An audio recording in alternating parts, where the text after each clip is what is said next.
Hello ಸ್ನೇಹಿತರೆ, ನಾವು ಇದನ್ನ CSS ಅಲ್ಲಿ ಕಲಿಕೆ ಹೋಗ್ತಿರೋ ವಿಷಯ ಏನಪ್ಪ ಅಂತಂದ್ರೆ ಬಾರ್ಡರ್ ಅಂತೇಳಿ. ಈ ಬಾರ್ಡರ್ ಅಂದ್ರೆ ಏನು, ಇದರಲ್ಲಿ ಏನೆಲ್ಲ ಪ್ರಾಪರ್ಟೀಸ್ ಬರುತ್ತೆ, ಹಾಗೆ ಇದರಲ್ಲಿ ಏನೆಲ್ಲ ಸ್ಟೈಲ್ಸ್ ಬರುತ್ತೆ ಅಂತೇಳಿ ಈ ಕ್ಲಾಸ್ನಲ್ಲಿ ನಾವು ನೋಡ್ಕೊಳ್ಳೋಣಂತೆ.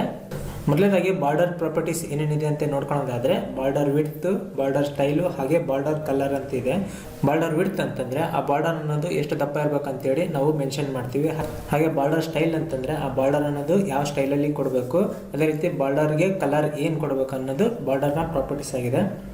ಇಲ್ಲಿ ನೋಡ್ತಾ ಇದ್ರಲ್ಲ ನೀವು, ಇಲ್ಲಿ ಒಂದು ಬಾರ್ಡರ್ ಕ್ರಿಯೇಟ್ ಆಗಿದೆ, ಹಾಗೆ ಅದರ ಒಳಗಡೆ ಒಂದು ಕಂಟೆಂಟ್ ಕೂಡ ಇದೆ.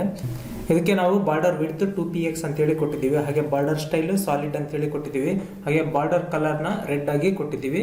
ಈ ರೀತಿ ನಾವು ಬಾರ್ಡರ್ನ ಕ್ರಿಯೇಟ್ ಮಾಡಬಹುದು.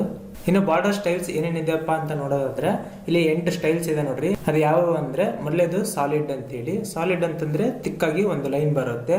ಹಾಗೆ ನೆಕ್ಸ್ಟ್ ಒಂದು ಡ್ಯಾಶ್ಡ್ ಅಂತೇಳಿ. ಡ್ಯಾಶ್ಡ್ ಅಂತಂದ್ರೆ ಹೈಫನ್ ಹೈಫನ್ ಈ ಟೈಪ್ ಒಂದು ಬಾಕ್ಸ್ ಕ್ರಿಯೇಟ್ ಆಗುತ್ತೆ. ಹಾಗೆ ಡಾಟೆಡ್ ಅಂತಿದೆ, ಒಂದು ಬಾಕ್ಸ್ ಕ್ರಿಯೇಟ್ ಆದಾಗ ಅದು ಡಾಟ್ ಡಾಟ್ ಆಗಿ ಬಾರ್ಡರ್ ಕ್ರಿಯೇಟ್ ಆದಂತಂದ್ರೆ ಅದನ್ನ ಡಾಟೆಡ್ ಅಂತ ಹೇಳಿ ಕರಿತೀವಿ. ಹಾಗೆ ನಾವು ಡಬಲ್ ಬಾರ್ಡರ್ನ ಹಾಕ್ಬೋದು. ಅದೇ ರೀತಿ ಇನ್ಸೆಟ್ ಅಂತಿದೆ. ಇನ್ಸೆಟ್ ಬಾರ್ಡರ್ ಅದು ಒಳಗಡೆ ನೆರಳು ಬಂದಂಗೆ ಬರುತ್ತೆ. ಹಾಗೆ ಔಟ್ಸೆಟ್ ಅಂತಿದೆ, ಇದು ಔಟ್ ಸೈಡ್ ಶಾಡೋ ಬರುತ್ತೆ. ಅದೇ ರೀತಿ ಗ್ರೂ ಅಂತಿದೆ, ಮಿಕ್ಸ್ಡ್ ಇರುತ್ತೆ, ರಿಡ್ಜ್ ಅಂತಿದೆ. ಈ ರೀತಿ ಡಿಫ್ರೆಂಟ್ ಬಾರ್ಡರ್ ಸ್ಟೈಲ್ಸ್ ಇದೆ. ಇವೆಲ್ಲ ಯಾವ ರೀತಿ ಅಂತೇಳಿ ನಾವು ಪ್ರಾಕ್ಟಿಕಲ್ ಆಗಿ ನೋಡ್ಕೊಳ್ಳೋಣಂತೆ. ಅದೇ ರೀತಿ ನಾವು ಈ ಬಾರ್ಡರ್ನ ಶಾರ್ಟ್ ಎಂಡ್ ಆಗಿ ಕೂಡ ಬರಿಬೋದು, ಅಂದ್ರೆ ಶಾರ್ಟ್ ಕಟ್ ಆಗಿ ಕೂಡ ಬರಿಬೋದು. ಇಲ್ಲಿ ನೋಡ್ತಿದ್ರಲ್ಲಿ ನೀವು ಬಾರ್ಡರ್ ವಿಡ್ತ್, ಸ್ಟೈಲ್, ಕಲರ್ ಅಂತ ಇದೆಯಲ್ಲ, ಇದೆಲ್ಲ ಒಂದೇ ಲೈನ್ ಅಲ್ಲಿ ಕೂಡ ಬರಿಬೋದು ನಾವು. ಅಂದ್ರೆ ಫಸ್ಟ್ ಬಾರ್ಡರ್ಗೆ ವಿಡ್ತ್ ಅನ್ನ ಹಾಕ್ಬೇಕಾಗುತ್ತೆ, 2px ಅಂತ ಹಾಕಿದ್ದಾರೆ ನೋಡ್ರಿ. ಅದೇ ರೀತಿ ಸ್ಟೈಲ್ ನ ಕೊಡಬೇಕು, ಅದಾದ್ಮೇಲೆ ಕಲರ್ ನ ಕೊಡಬೇಕು. ಈ ರೀತಿ ನಾವು ಒಂದೇ ಲೈನ್ ಅಲ್ಲಿ ಕೂಡ ಶಾರ್ಟ್ ಕಟ್ ಆಗಿ ಮೆನ್ಷನ್ ಮಾಡಬಹುದು. ಹಾಗೆ ನಾವು ಬಾರ್ಡರ್ ಸೈಡ್ ನ ನೋಡೋದಾದ್ರೆ ಬಾರ್ಡರ್ ನಮಗೆ ಟಾಪ್ ಅಷ್ಟೇ ಬರ್ಬೇಕಂದ್ರೆ ಬಾರ್ಡರ್ ಟಾಪ್ ನ ಯೂಸ್ ಮಾಡಬೇಕಾಗುತ್ತೆ. ಹಾಗೆ ನಮಗೆ ಬಾರ್ಡರ್ ರೈಟ್ ಅಷ್ಟೇ ಬರ್ಬೇಕಂದ್ರೆ ರೈಟ್, ಬಾಟಮ್ ಅಷ್ಟೇ ಬರ್ಬೇಕಂದ್ರೆ ಬಾಟಮ್, ಹಾಗೆ ಲೆಫ್ಟ್ ಅಂದ್ರೆ ಲೆಫ್ಟ್. ಈ ರೀತಿ ನಾವು ಬಾರ್ಡರ್ ನ ಪರ್ಟಿಕ್ಯುಲರ್ ಆಗಿ ಯಾವ ಸೈಡ್ ಬೇಕೋ ಆ ಸೈಡ್ ಆಗಿ ಕ್ರಿಯೇಟ್ ಮಾಡಬಹುದು.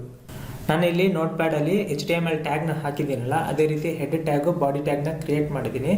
ಈ ಬಾಡಿ ಟ್ಯಾಗ್ ನಲ್ಲಿ ಒಂದು ಹೆಡಿಂಗ್ ನ ಹಾಕಿದ್ದೀನಿ. ಅದೇ ರೀತಿ ಇಲ್ಲಿ 2 ಪ್ಯಾರಾಗ್ರಾಫ್ ನ ಕ್ರಿಯೇಟ್ ಮಾಡಿದ್ದೀನಿ. ಅದೇ ರೀತಿ ನಾನು ಈ ಫೈಲ್ ನ border.html ಅಂತೇಳಿ ಸೇವ್ ಮಾಡ್ತೀನಿ. ಹಾಗೆ ಈ ಫೈಲ್ ನ ಬ್ರೌಸರ್ ಅಲ್ಲಿ ಓಪನ್ ಮಾಡಿದ್ರೆ ಇಲ್ಲಿ ನೋಡ್ತಿರ್ಬೋದು ನೀವು, ಒಂದು ಹೆಡಿಂಗ್ ಕ್ರಿಯೇಟ್ ಆಗಿದೆ. ಅದೇ ರೀತಿ 2 ಪ್ಯಾರಾಗ್ರಾಫ್ ಅನ್ನೋದು ಕ್ರಿಯೇಟ್ ಆಗಿದೆ. ಇದರಲ್ಲಿ ಮೊದಲು ನಾನು ಹೆಡಿಂಗ್ ಟ್ಯಾಗ್ಗೆ ಬಾರ್ಡರ್ ಅನ್ನೋದು ಕೊಡ್ತೀನಿ. ಇಲ್ಲಿ ಮೊದಲು ಇನ್ ಪೇಜ್ ಸ್ಟೈಲ್ ಟ್ಯಾಗ್ ಅನ್ನೋದು ಓಪನ್ ಮಾಡ್ತೀನಿ. ಇಲ್ಲಿ ಸ್ಟೈಲ್ ಅಂತೇಳಿ ಓಪನ್ ಮಾಡಿದ್ದೀನಲ್ಲ, ಇದ್ರೊಳಗಡೆ ನಾನು H1 ಟ್ಯಾಗ್ಗೆ ಸ್ಟೈಲ್ ನ ಕೊಡ್ತಿದ್ದೀನಿ ನೋಡ್ರಿ.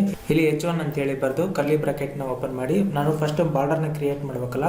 ಬಾರ್ಡರ್ ನ ಕ್ರಿಯೇಟ್ ಮಾಡ್ಬೇಕಂತಂದ್ರೆ ಫಸ್ಟ್ ಥಿಂಗ್ ಬಾರ್ಡರ್ ವಿಡ್ತ್ ನ ಕೊಡ್ಬೇಕಾಗತ್ತೆ. ಇಲ್ಲಿ ಬಾರ್ಡರ್ ಹೈಫನ್ ವಿಡ್ತ್ ಅಂತೇಳಿ 1px ಅಂತೇಳಿ ಕೊಡ್ತೀನಿ.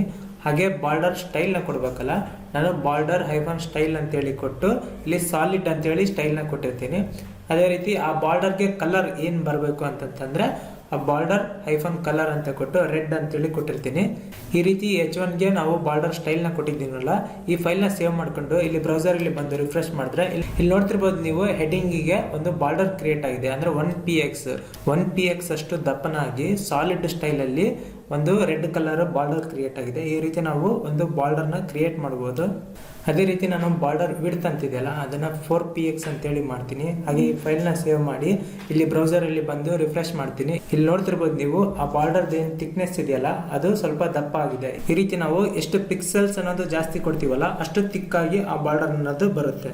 ಅದೇ ರೀತಿ ನಾನು ಬಾರ್ಡರ್ ವಿಡ್ತ್ ಅನ್ನೋದು 25 ಪಿಕ್ಸೆಲ್ಸ್ ಕೊಟ್ಟಿನ ಅಂತಂದ್ರೆ ಇಲ್ಲಿ ಬಂದು ರಿಫ್ರೆಶ್ ಮಾಡ್ತೀನಿ. ಇಲ್ಲಿ ನೋಡ್ತಿರ್ಬೋದು ನೀವು, ಅಷ್ಟು ತಿಕ್ಕಾಗಿ ಅದು ಬಂದಿದೆ. ನಾನು ಈ ಬಾರ್ಡರ್ನ 4px ಅಂತೇಳಿ ಕೊಡ್ತೀನಿ. ಹಾಗೆ ಬೇರೆ ಬೇರೆ ಬಾರ್ಡರ್ ಸ್ಟೈಲ್ಸ್ ನ ಹಾಕಿ ನೋಡೋಣ. ಸೆಕೆಂಡ್ ಒನ್ ಡಾಟೆಡ್ ಅಂತಿದೆಯಲ್ಲ, ಆ ಡಾಟೆಡ್ ಅಂತೇಳಿ ಹಾಕಿ ಈ ಫೈಲ್ ನ ಸೇವ್ ಮಾಡಿ ಇಲ್ಲಿ ಬಂದು ರಿಫ್ರೆಶ್ ಮಾಡ್ತೀನಿ. ಇಲ್ಲಿ ನೋಡ್ತಿರ್ಬೋದು ನೀವು, ಬಾರ್ಡರ್ ಅನ್ನೋದು ಡಾಟ್ ಡಾಟ್ ಡಾಟ್ ಆಗಿ ಕ್ರಿಯೇಟ್ ಆಗಿದೆ. ಈ ರೀತಿ ನಾವು ಡಾಟ್ ಡಾಟ್ ಬಾರ್ಡರ್ ಕ್ರಿಯೇಟ್ ಮಾಡ್ಬೇಕಂದ್ರೆ ಡಾಟೆಡ್ ಅಂತೇಳಿ ಯೂಸ್ ಮಾಡ್ಬೇಕಾಗುತ್ತೆ. ಅದೇ ರೀತಿ ನಾವು ಡ್ಯಾಶ್ ಅನ್ನೋ ಸ್ಟೈಲ್ ನ ಕೊಟ್ಟಿವಿ ಅಂತಂದ್ರೆ ಈ ಬಾರ್ಡರ್ ಅನ್ನೋದು ಡ್ಯಾಶ್ ಡ್ಯಾಶ್ ಡ್ಯಾಶ್ ಆಗಿ ಕ್ರಿಯೇಟ್ ಆಗುತ್ತೆ. ಹಾಗೆ ಸ್ಟೈಲ್ ಅಲ್ಲಿ ಡಬಲ್ ಅಂತ ಕೊಟ್ರೆ ಈ ಬಾರ್ಡರ್ ಡಬಲ್ ಆಗಿ ಕ್ರಿಯೇಟ್ ಆಗುತ್ತೆ. ಅದೇ ರೀತಿ ಗ್ರೂ ಅಂತಿದೆ. ಗ್ರೂ ಅಂದ್ರೆ ಈ ರೀತಿ ಸ್ಟೈಲ್ ಆಗಿ ಕ್ರಿಯೇಟ್ ಆಗುತ್ತೆ. ನೆಕ್ಸ್ಟ್ ಒನ್ ರಿಡ್ಜ್ ಅಂತಿದೆ. ರಿಡ್ಜ್ ಅನ್ನ ಸೇವ್ ಮಾಡಿ ಇಲ್ಲಿ ರಿಫ್ರೆಶ್ ಮಾಡಿದ್ರೆ ಈ ರೀತಿ ಸ್ವಲ್ಪನೇ ಡಿಫ್ರೆನ್ಸ್ ಇರುತ್ತೆ. ಇದು ನಾನು 8px ಅಂತ ಹೇಳಿ ಕೊಟ್ಟು ರಿಫ್ರೆಶ್ ಮಾಡ್ತೀನಿ. ಇಲ್ಲಿ ನೋಡ್ತಿರ್ಬೋದು ನೀವು, ರಿಡ್ಜ್ ಅನ್ನೋದು ಈ ರೀತಿ ಸ್ಟೈಲ್ ಅಲ್ಲಿ ಬರುತ್ತೆ. ಅಂದ್ರೆ ಇದು ಇನ್ಸೈಡ್ ಶಾಡೋ ಟೈಪ್ ಈ ರೀತಿ ಡಿಫ್ರೆಂಟ್ ಆಗಿ ಬರುತ್ತೆ. ಹಾಗೆ ಇನ್ಸೆಟ್ ಅಂತಿದೆ. ಇನ್ಸೆಟ್ ಅಂತಂದ್ರೆ ಇದು ಒನ್ ಸೈಡ್ ಶಾಡೋ ಟೈಪ್ ಇರುತ್ತೆ. ಹಾಗೆ ಔಟ್ಸೆಟ್ ಅಂತಿದೆ. ಈ ಔಟ್ಸೆಟ್ ಅನ್ನೋದು ಈ ರೀತಿ ಅಪೋಸಿಟ್ ಆಗಿರುತ್ತೆ. ಹಾಗೆ ನಾವು ಬಾರ್ಡರ್ ಸ್ಟೈಲ್ ನ ನನ್ ಅಂತ ಕೂಡ ಕೊಡ್ಬೋದು. ನನ್ ಅಂತ ಕೊಟ್ಟಿವಿ ಅಂತಂದ್ರೆ ಆ ಬಾರ್ಡರ್ ಪ್ರಾಪರ್ಟೀಸ್ ಏನೋ ಇರುತ್ತೆ, ಆದ್ರೆ ಆ ಬಾರ್ಡರ್ ಹೈಡ್ ಆಗ್ಬಿಡುತ್ತೆ, ಶೋ ಆಗಲ್ಲ. ಅದೇ ರೀತಿ ನಾನು ಈ ಹೆಡ್ಡಿಂಗಿಗೆ ಡಿಫ್ರೆಂಟ್ ಬಾರ್ಡರ್ನ ಕೊಡ್ಬೇಕಂತಂದರೆ ಈ ರೀತಿ ನಾನು ಕೊಡ್ತೀನಿ ನೋಡ್ರಿ, ಸಾಲಿಡ್, ಡಾಟೆಡ್, ಡ್ಯಾಶ್ಡ್ ಹಾಗೂ ಇನ್ಸೆಟ್ ಅಂತೇಳಿ. ಇದು ಯಾವ ರೀತಿ ವರ್ಕ್ ಆಗುತ್ತೆ ಅಂದರೆ ಕ್ಲಾಕ್ ಟೈಪ್ ವರ್ಕ್ ಆಗುತ್ತೆ. ಅಂದರೆ ಟಾಪ್, ರೈಟ್, ಬಾಟಮು ಹಾಗೆ ಲೆಫ್ಟ್ ಸೈಡ್. ಈ ಫೈಲ್ನ ನಾನು ಸೇವ್ ಮಾಡಿಕೊಂಡು ಇಲ್ಲಿ ರಿಫ್ರೆಶ್ ಮಾಡ್ತೀನಿ. ಇಲ್ಲಿ ನೋಡ್ತಿರ್ಬೋದು ನೀವು, ಮೇಲ್ಗಡೆ ಸಾಲಿಡ್ ಆಗಿದೆ, ಹಾಗೆ ರೈಟ್ ಸೈಡ್ ಡಾಟೆಡ್ ಇದೆ, ಹಾಗೆ ಬಾಟಮಲ್ಲಿ ಡ್ಯಾಶ್ಡ್ ಇದೆ, ಹಾಗೆ ಲೆಫ್ಟ್ ಸೈಡಲ್ಲಿ ಇನ್ಸೆಟ್ ಇದೆ. ಈ ರೀತಿ ನೀವು ಒಂದೇ ಎಲಿಮೆಂಟ್ಗೆ ಡಿಫ್ರೆಂಟ್ ಬಾರ್ಡರ್ನ ಕೂಡ ಕೊಡ್ಬೋದು. ಅದೇ ರೀತಿ ಎಲ್ಲ ಬಾರ್ಡರ್ ಪ್ರಾಪರ್ಟೀಸ್ನ ನಾವು ಶಾರ್ಟ್ಕಟ್ ಆಗಿ ಬರೀಬೇಕಂತಂದ್ರೆ ಇದೆಲ್ಲ ಸೆಲೆಕ್ಟ್ ಮಾಡಿ ಡಿಲೀಟ್ ಮಾಡ್ತಿದ್ದೆ ನೋಡ್ರಿ. ಇಲ್ಲಿ ಬಾರ್ಡರ್ ಅಂತೇಳಿ ಕೊಟ್ಟು ಫಸ್ಟ್ 3px ಅನ್ನೋದು ವಿಡ್ತು, ಹಾಗೆ ಸಾಲಿಡ್ ಅಂತ ಕೊಡ್ತೀನಿ, ಸಾಲಿಡ್ ಅನ್ನೋದು ಸ್ಟೈಲ್, ಅದೇ ರೀತಿ ರೆಡ್ ಅಂತ ಕೊಡ್ತೀನಿ, ರೆಡ್ ಅನ್ನೋದು ಕಲರ್. ಹಾಗೆ ಈ ಫೈಲ್ನ ಸೇವ್ ಮಾಡಿ ಇಲ್ಲಿ ರಿಫ್ರೆಶ್ ಮಾಡಿದ್ರೆ ಇಲ್ಲಿ ನೋಡ್ತಿರ್ಬೋದು ನೀವು, ನಾವು ಶಾರ್ಟ್ಕಟ್ ಆಗಿ ಕೂಡ ಬಾರ್ಡರ್ನ ಕ್ರಿಯೇಟ್ ಮಾಡ್ಬೋದು.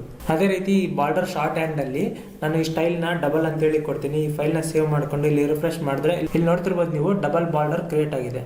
ಇನ್ನು ಬಾರ್ಡರ್ ಅಲೈನ್ಮೆಂಟ್ನ ಬಗ್ಗೆ ನೋಡೋದಾದ್ರೆ ಇಲ್ಲಿ ನನಗೆ ಬಾರ್ಡರ್ ಅನ್ನೋದು ಬಾಟಮ್ ಅಲ್ಲಿ ಮಾತ್ರ ಬರಬೇಕು ಅಂತಂದ್ರೆ ನಾನು ಇಲ್ಲಿ ಬಾರ್ಡರ್ -ಬಾಟಮ್ ಅಂತೇಳಿ ಹಾಕ್ತೀನಿ. ಹಾಗೆ ಈ ಫೈಲ್ನ ಸೇವ್ ಮಾಡ್ಕೊಂಡು ಇಲ್ಲಿ ರಿಫ್ರೆಶ್ ಮಾಡಿದ್ರೆ ನೋಡ್ತಿರ್ಬೋದು ನೀವು, ಈ ಹೆಡ್ಡಿಂಗ್ ಟ್ಯಾಗಿಗೆ ಬಾಟಮ್ ಸೈಡ್ ಮಾತ್ರ ಬಾರ್ಡರ್ ಅನ್ನೋದು ಕ್ರಿಯೇಟ್ ಆಗಿದೆ. ಅದೇ ರೀತಿ ನನಗೆ ಈ ಬಾರ್ಡರ್ ಅನ್ನೋದು ಟಾಪಲ್ಲಿ ಕೂಡ ಕ್ರಿಯೇಟ್ ಆಗಬೇಕು ಅಂತಂದರೆ ನಾನು ಇದನ್ನು ಕಾಪಿ ಪೇಸ್ಟ್ ಮಾಡ್ತೀನಿ ನೋಡ್ರಿ. ಈ ಬಾಟಮ್ ಇರೋದನ್ನು ಟಾಪ್ ಅಂತೇಳಿ ಮಾಡ್ತೀನಿ. ಹಾಗೆ 3px ಸಾಲಿಡ್ ಗ್ರೀನ್ ಅಂತೇಳಿ ಕೊಡ್ತೀನಿ. ಇಲ್ಲಿ ಗ್ರೀನ್ ಆಗಿ ಟಾಪಲ್ಲಿ ಬಾರ್ಡರ್ ಕ್ರಿಯೇಟ್ ಆಗುತ್ತೆ. ಈ ಫೈಲ್ನ ಸೇವ್ ಮಾಡಿಕೊಂಡು ಇಲ್ಲಿ ರಿಫ್ರೆಶ್ ಮಾಡ್ತೀನಿ. ಇಲ್ಲಿ ನೋಡ್ತಿರ್ಬೋದು ನೀವು, ಟಾಪಲ್ಲಿ ಗ್ರೀನ್ ಬಾರ್ಡರ್ ಕ್ರಿಯೇಟ್ ಆಗಿದೆ, ಹಾಗೆ ಬಾಟಮಲ್ಲಿ ರೆಡ್ ಬಾರ್ಡರ್ ಕ್ರಿಯೇಟ್ ಆಗಿದೆ. ಓಕೆ ಸ್ನೇಹಿತರೆ, ನಿಮಗೆ ಈ ಬಾರ್ಡರ್ ಅನ್ನೋ ಕಾನ್ಸೆಪ್ಟ್ ಅರ್ಥ ಆಗಿದೆ ಅನ್ಕೊಂತೀನಿ. ಬಾರ್ಡರ್ ಸ್ಟೈಲು, ಬಿಡ್ತು, ಹಾಗೆ ಕಲರ್, ಈ ಎಲ್ಲ ಕಾನ್ಸೆಪ್ಟ್ ಕ್ಲಿಯರ್ ಆಗಿದೆ ಅನ್ಕೊಂತೀನಿ. ಏನಾದ್ರು ಡೌಟ್ ಇದ್ರೆ ಕಾಮೆಂಟ್ ಮಾಡಿ, ನಾನು ಮುಂದಿನ ವಿಡಿಯೋದಲ್ಲಿ ಬರ್ತೀನಂತೆ. Thank you very much.